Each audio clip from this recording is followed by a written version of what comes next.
In this video, I'm going to go through a few things that are different in Assassin's Creed Shadows compared to the previous Assassin's Creed games. I also want to say thank you to Ubisoft for sponsoring this video. The first major difference is that you can actually play as two different characters. The two different characters are vastly different in playstyle and just how they function. And yes, you can switch as much as you want between them once you unlock both of them. You simply just go into the inventory menu, and on this side here, you'll see Yasuke or Naui. You can easily switch on, I'm playing on PC, so I press F, and it's going to swap character. Super duper mega simple. But in order to get here and be able to play as Yasuke, you need to unlock him with a couple of quests. For starters, you have to play as Naui. Once you get to Yasuke, you don't have to play as him if you don't want to. You can easily stick to Naui, the shinobi, but it's completely voluntary. If you want to go full on Yasuke, then go for it. So how do you unlock Yasuke? Essentially, you just need to progress the main story of Naui. And when you get to a certain quest called Belly of the Beast, that quest, finishing it, will unlock Yasuke. So that's what you need to hit in order to unlock him. So how do quests work in Assassin's Creed Shadows compared to the other Assassin's Creed games? Like with all the other games, you have this circle of members that you need to assassinate, and that is your main story. You're going to find it in the middle on a big circle right here. And once you find out more information about each character, you will also find a quest symbol right below their avatar. That is the quest you need to follow in order to assassinate this target. If there's no information about them yet, then there's not going to be a quest either. Just keep progressing the main story and you'll figure it out. Then once you stumble into certain situations or missions or quests, you also unlock the side quests assassinations, which are the side circles. Those are completely voluntary, not part of the main story, but still interesting to follow. You also have the individual quests for Yasuke and the individual quests for Naui. Above that, you'll see the circle for the League, which is basically the most important allies that you have, the Hideout people, the ones that work with you as you progress the story and everything. Those are also really, really good to do. The Hideout itself also has ways to upgrade and improve, and you'll find that in the top middle. You can also help different allies in, for instance, the people of Setsu. If you help those individuals, then they're going to come to your aid at some point in the story and help you out with something that you might need. There's several of these individuals you can help throughout the story and in different regions of the world. There's also the Animus objectives, or Animus quests, which are basically time-based. They're going to rotate in and out. You can complete them for extra currency, but nothing really major or part of the main story, so to say. It's just a fun thing to grind if you feel like you want to try something different. If you like the design of one weapon or an armor, but you don't want to have it equipped because you don't like the stats on it, you can actually transmog in this game, like in most of the other Assassin's Creed games.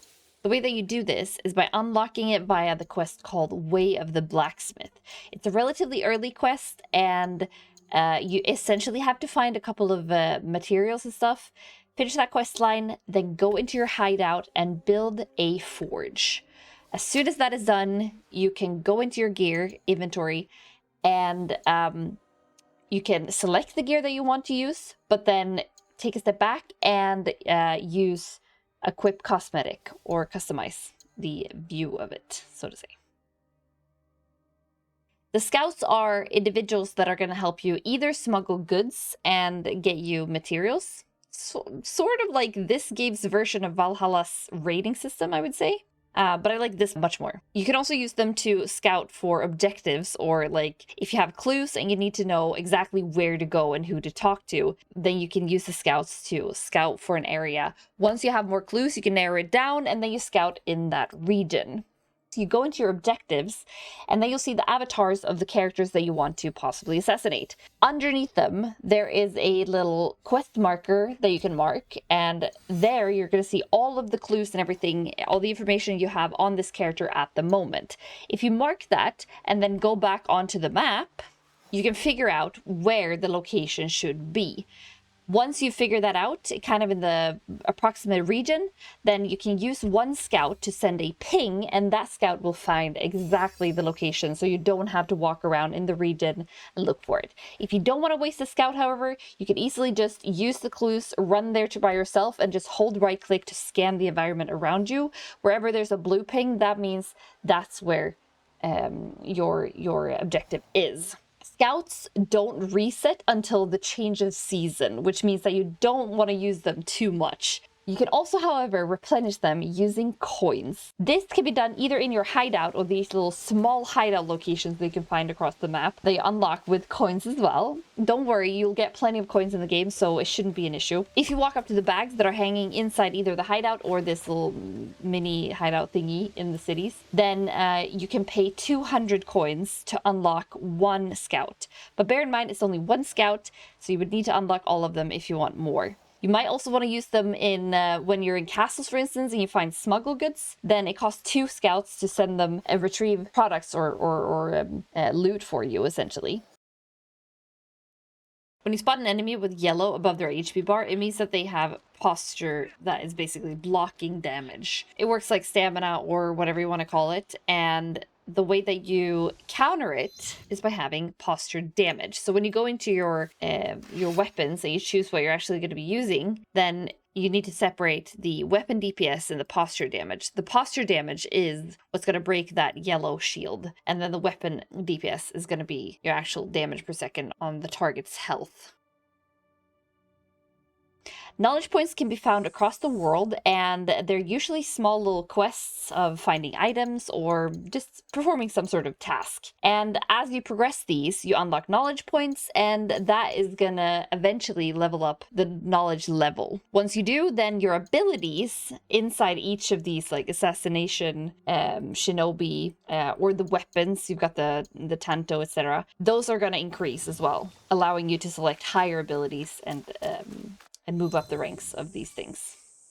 So once you see this little cute icon on the map or on your radar, then follow it, go there, and you can hover over the icon on your map to see what you need to do. In this case, it was basically just finding objects, and if you hold right click in the region that you need to find these objects, it's going to ping these little white glowing orbs. If you follow those and pick up the items for this quest, then you will get 1 knowledge point in the end.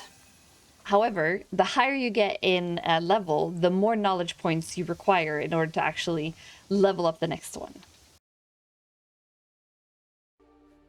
Another really cool feature are the infiltration missions, which basically means when you need to go undercover, you need to talk to different individuals to figure out clues, and you actually need to listen to details and answer questions accurately, because if you don't, the opponents are going to become suspicious. If you're too suspicious, eventually they'll find you out, and it's going to make it harder to accomplish your goal.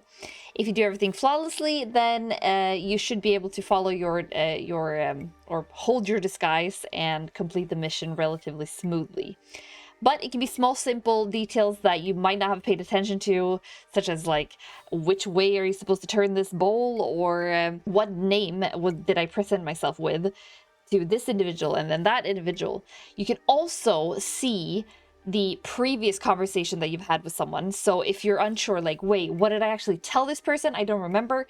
Then there's a button for bringing that up and looking at the past conversation so that you can get up to speed. Possibly if you've missed a clue or something, you can fill that in. It's a really, really cool element that adds depth into the infiltration missions, which I really like. Oh, I don't know. I don't know. What am I supposed to do? Oh, god. I was supposed to look at how they turned their bowl? I don't know. How am I supposed to... Your main base in this game is going to be your hideout. And funny enough, you can actually customize it and do a lot of things to it if you want to. Or you can just build the necessities that give you bonuses or more scouts or whatever it is you want. Transmog. And skip the whole cosmetics or building it for beauty or whatever. I do think it's a fun element, though, for those who like being creative and just diving in, spending hours into these kind of things. I think it's a really, really fun feature for them. If you want to customize it, you teleport into your hideout and you run into the main building, and there you can open Improve Hideout. Once you do, you get access to the menu where you can see all the different buildings. For instance, the Forge is the building that you need to create in order to unlock transmogging, or like change the customization, the view, how your gear looks. Some of these buildings also improve how many scouts you can have, or it can be any sort of bonuses. You can read on the different buildings, etc., what they do. You can also upgrade these buildings if you want to. However, it costs a bunch of resources, so that's something you'll do as you progress the story and everything. There's also fun cosmetics and items that you can either get in the shop for microtransactions, or unlock as you go. If you pet animals in this game, you can pet any dog or cat in the animals, sometimes also pigs and stuff like that.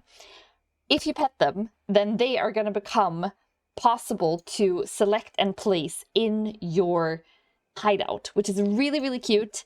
You just place them somewhere on your hideout map, but they're going to be roaming around, walking around, so you're going to have to like walk up to them and find them once you're actually in your hideout, and then you can pet them and interact with them as you please.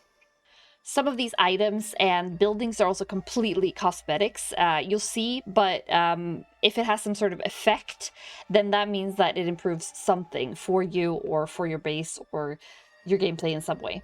If it doesn't have an effect, then it's purely cosmetic, and you can use it as you wish.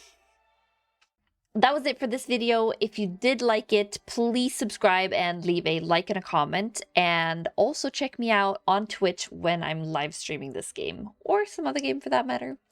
I'm gonna pop some recommended videos here for you as well if you want to continue to watch some more stuff from my channel. Otherwise, thank you so much for watching, and I hope you have a wonderful day. See you next time. Bye!